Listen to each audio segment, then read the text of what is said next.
This vision of Isaiah is one of the prophetic visions of the peace of God, a vision of a peaceful kingdom where even nature's divisions are healed. There are other passages in the prophetic corpus that share this kind of vision.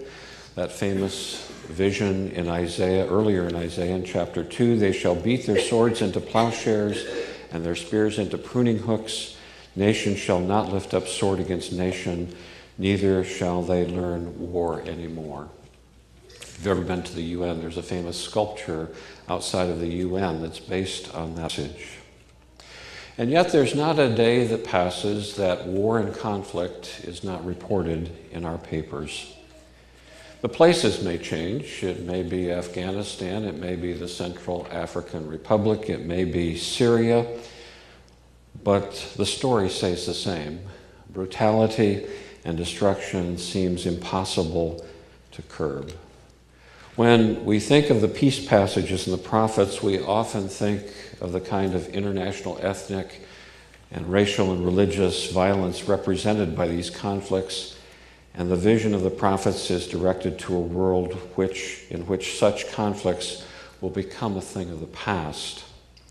But true peace and shalom is a much broader issue, has much greater scope than just the issue of international conflict. There are other kinds of violence that are reported to us in the news every day. There is violence that we call murder. There is gun violence over and over again. We're just about to the first anniversary of the shootings at Newtown. And there is violence within the family, spouse against spouse, parent against child, child against aging parents. In fact, the family may be the most dangerous context of all.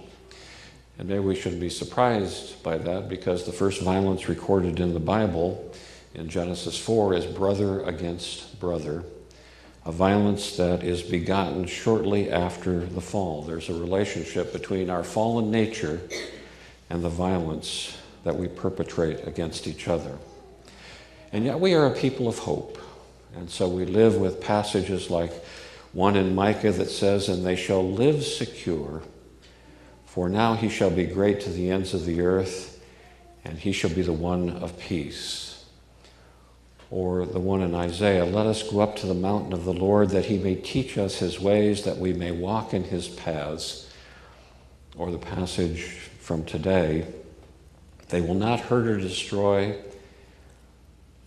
on my holy mountain. The earth will be full of the knowledge of the Lord."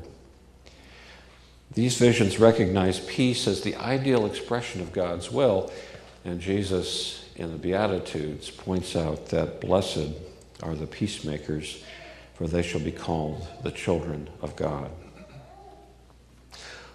War is humanity's supreme defiance of God's will for his children.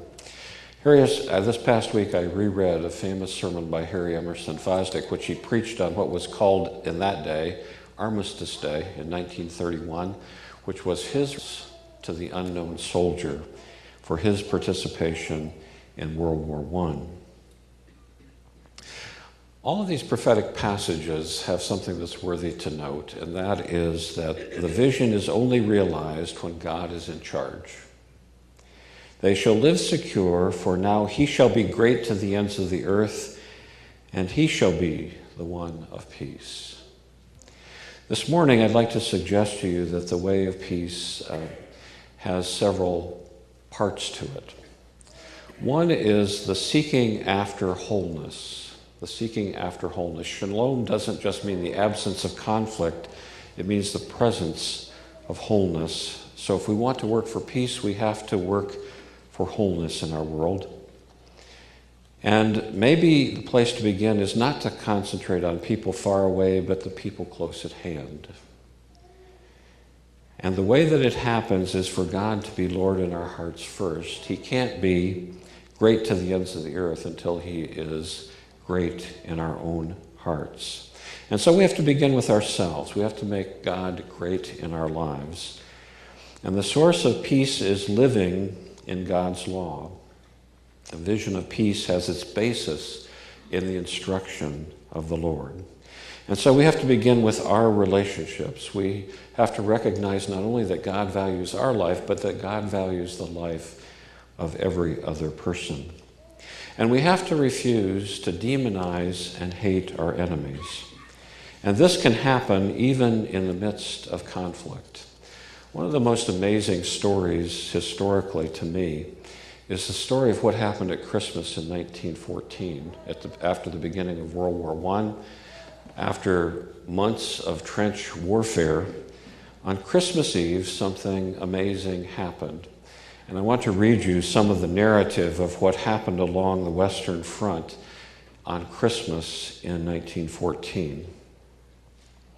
The coming of Christmas saw troops in all the facing lines of trenches stop firing as the darkness fell, leave their dugouts, and meet in no man's land.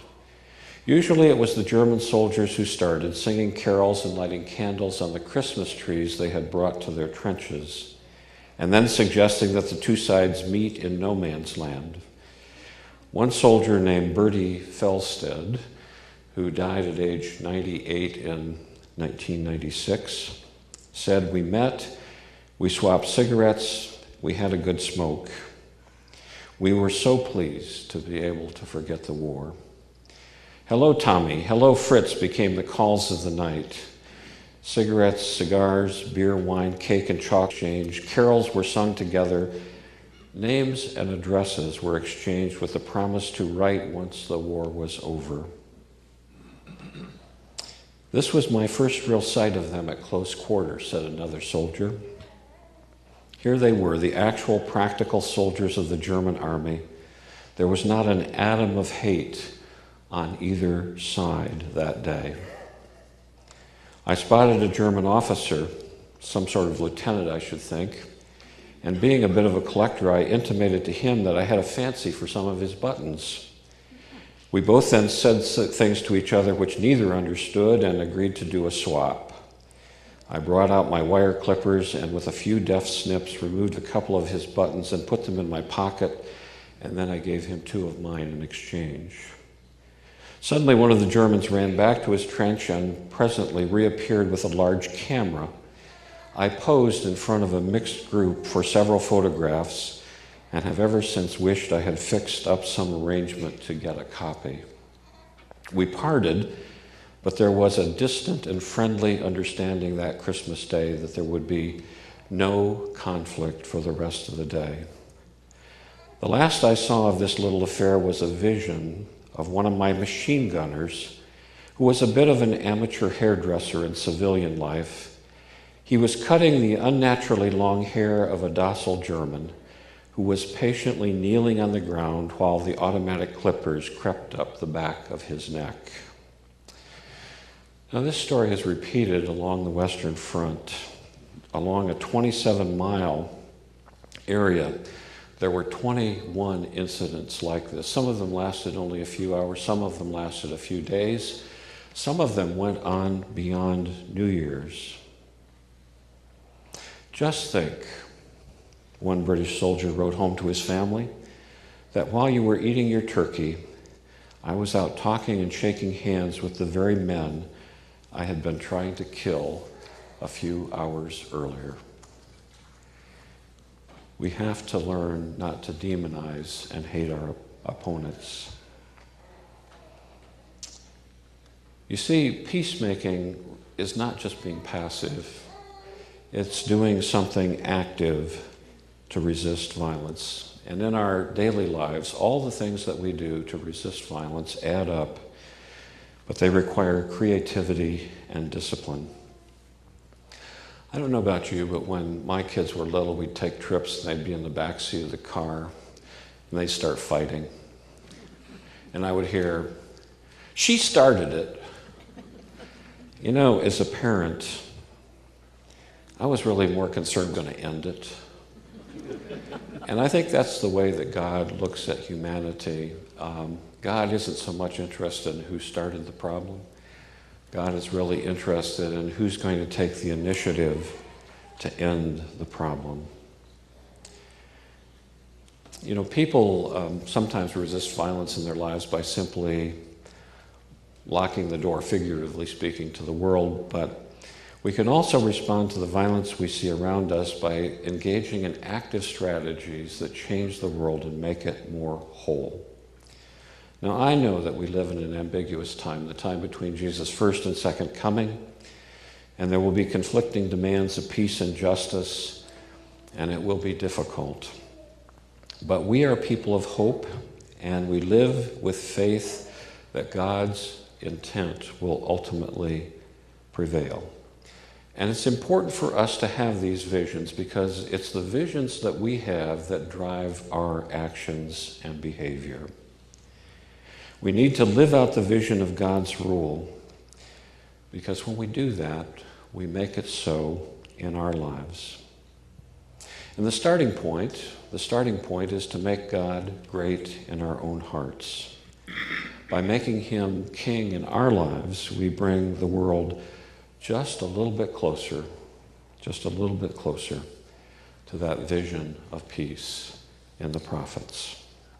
Amen.